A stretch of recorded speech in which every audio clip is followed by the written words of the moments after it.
U of L quarterback Teddy Bridgewater confirmed on social media that he's been suspended by Miami Northwestern, his alma mater. Bridgewater put on Facebook earlier this month that he paid for Uber rides, meals, and recovery services for his players last season. He was asking fans to donate to help offset the cost this year. Miami Northwestern won a state title. Former NFL quarterback Teddy Bridgewater found himself at the center of controversy just weeks before the 2025 high school football season. The 32-year-old coach was suspended from his position at Miami Northwestern High School after providing what officials called impermissible benefits to his players. Bridgewater led his alma mater to a Class 3A state championship in his first season as head coach in 2024. The team finished 12-2 and defeated Jacksonville Reigns 41-0 in the championship game. This marked Miami Northwestern's first state title since 2019. The suspension stems from Bridgewater's Facebook post on July 7th, where he detailed expenses he personally covered for his team during the 2024 season. He asked fans to donate money to help cover similar costs for the upcoming year. Bridgewater's social media post revealed the scope of his personal investment in the team. He spent $700 per week on Uber rides for players. Pre-game meals cost him $2,200 weekly, with Bridgewater specifically ordering from Black-owned restaurants. Recovery services the day before games ran $1,300 per week. Beyond weekly expenses, Bridgewater covered $14,000 for preseason training camp and $9,500 for team athletic wear. Field maintenance added another $300 per week to his personal tab. The total reached several $1,000s weekly during the season. Each week I spend around $700 on fares, Bridgewater wrote in his fundraising post. Help me carry the load so I no longer have to take from my personal funds to keep smiles on these young men's face and remind them that they matter. The post aimed to raise $30,000 for the Be the Bridge Foundation.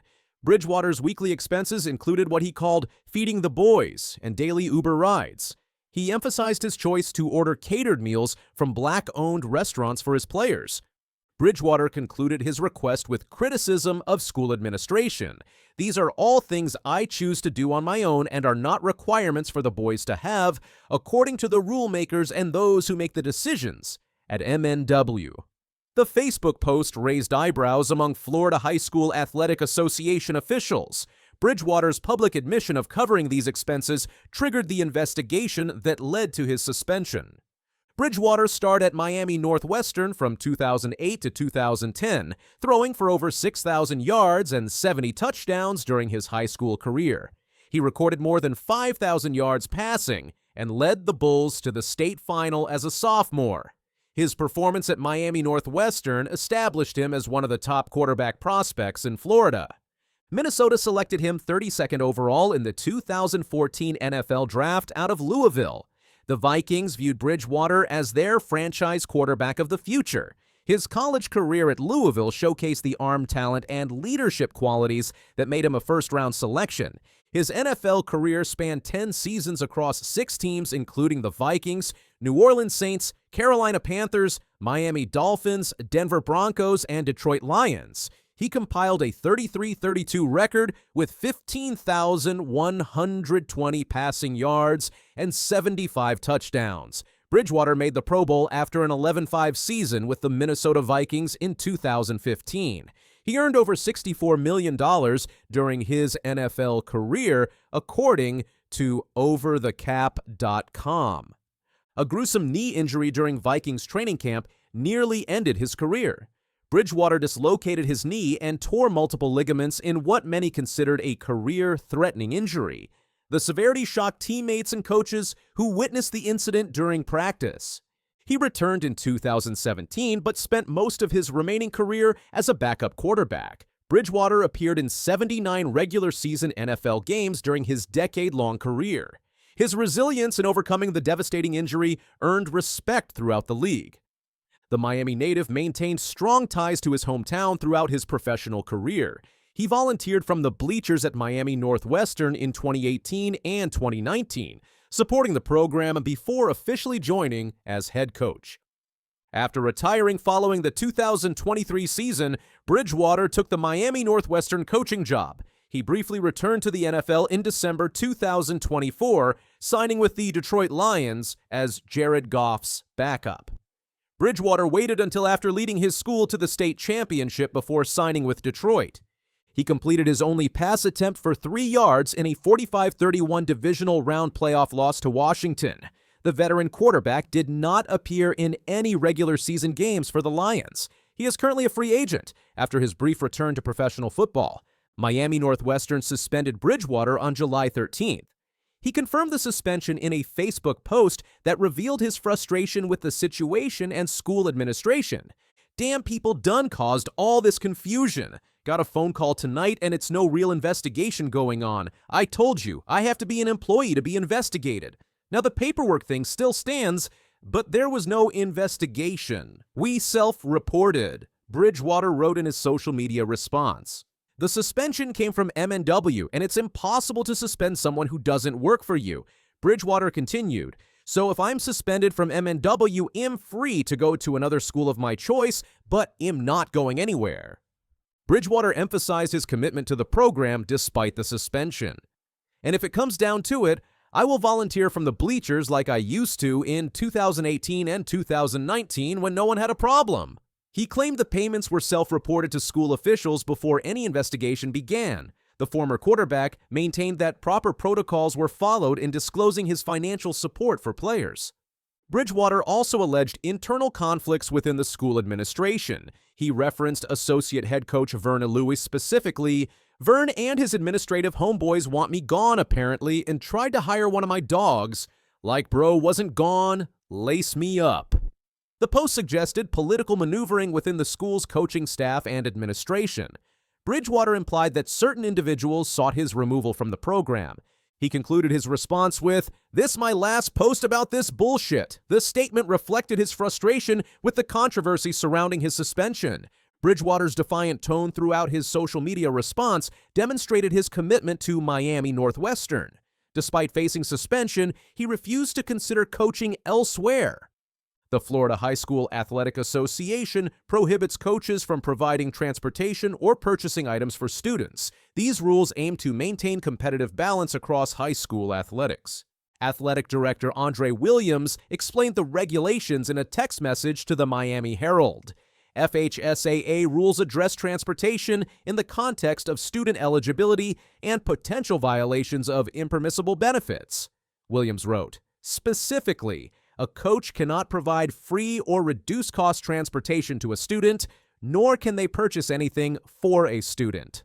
No comment other than the policy." Williams did not confirm or deny whether the Bulls were under investigation when speaking to reporters. However, he indicated that Bridgewater was likely to face disciplinary action based on the allegations. FHSAA official Kelvin Richardson confirmed to Rivals that the allegations were sent to Miami Northwestern.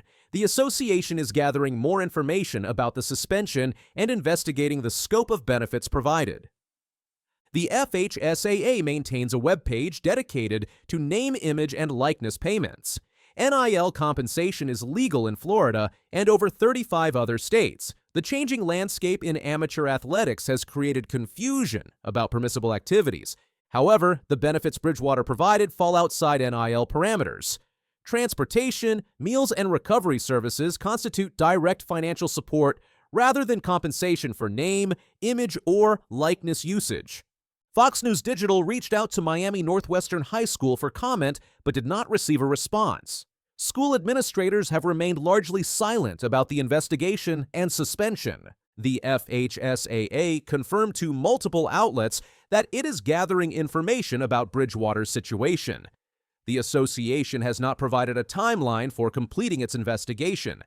Hundreds of supporters defended Bridgewater on social media following news of his suspension. They argued he was supporting kids in an underserved community who needed additional resources. Miami Northwestern serves a population where 75% of students are economically disadvantaged. Bridgewater's financial support addressed real needs among student athletes from low-income families. Netizens oppose the school's rules and the decision of Teddy Bridgewater's suspension. Social media users questioned why helping disadvantaged students resulted in disciplinary action. Critics argue Bridgewater's benefits create unfair competitive advantages. Not every school has access to wealthy alumni or coaches willing to personally fund team expenses. This disparity potentially tilts competitive balance in favor of programs with greater resources.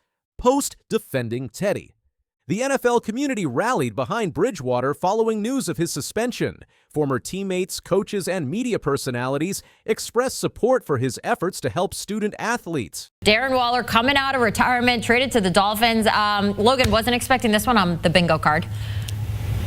No, it's been some breaking news lately. Let me check my phone. Let me see if anything else. Do not disturb one. I want to see if the AFC North's going to call me to return to play here. Darren Waller retired.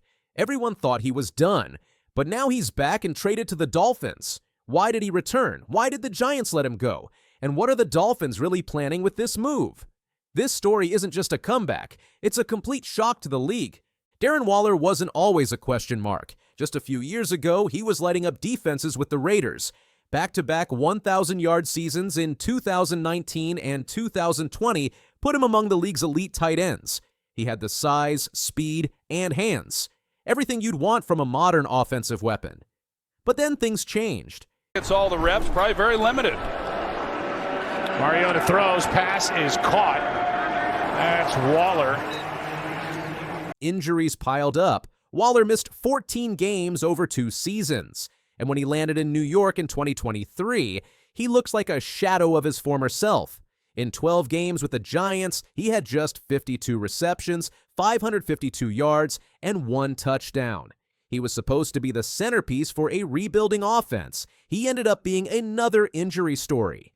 By the start of summer 2024, Waller made it official. He was retiring. The decision followed reports of a serious medical episode the previous year. Fans wished him well. The Giants quietly moved on, but nobody expected what happened next. Fast forward to mid-2025. Miami's roster is in flux. They traded away Jonnu Smith, who had just posted a career year, and shipped off veteran corner Jalen Ramsey in a major move. Meanwhile, Tua Tagovailoa and the Dolphins' offense suddenly find themselves without a clear weapon at tight end. Then came the news. The Dolphins were bringing in Darren Waller, who, up until that moment, was retired. Waller signs a 1-year deal worth $5 million. The Giants receive a conditional 2027 draft pick in return.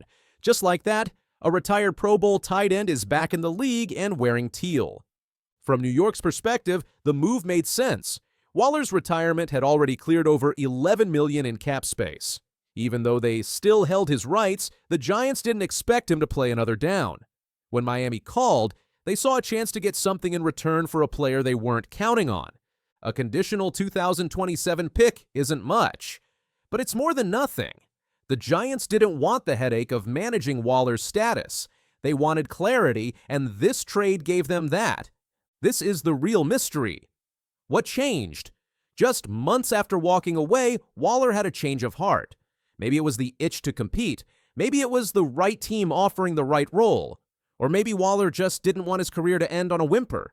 He never made a huge public statement, but insiders say he'd been staying in shape, quietly training, watching films. If the right situation opened up, he was ready. And when Miami came knocking, it felt like fate. The Dolphins didn't throw money around blindly. They offered $5 million for 1 year, which is small change by NFL standards. For that price, they're getting a potential Pro Bowl caliber player. If Waller stays healthy, Miami could have one of the biggest steals of the season. But that's a big if. Waller is 32. He hasn't played a full season since 2020, and the last time we saw him, he looked worn down. Miami isn't betting on the 2019 Waller. They're hoping for a veteran who still has flashes of greatness left. Before the trade, Miami was left with little at tight end. Smith was gone. Young backups were unproven. Waller walks into the starting job if his body can handle it, but he's not alone. The Dolphins still boast a strong wide receiver group with Jalen Waddle and Tyreek Hill stretching the field.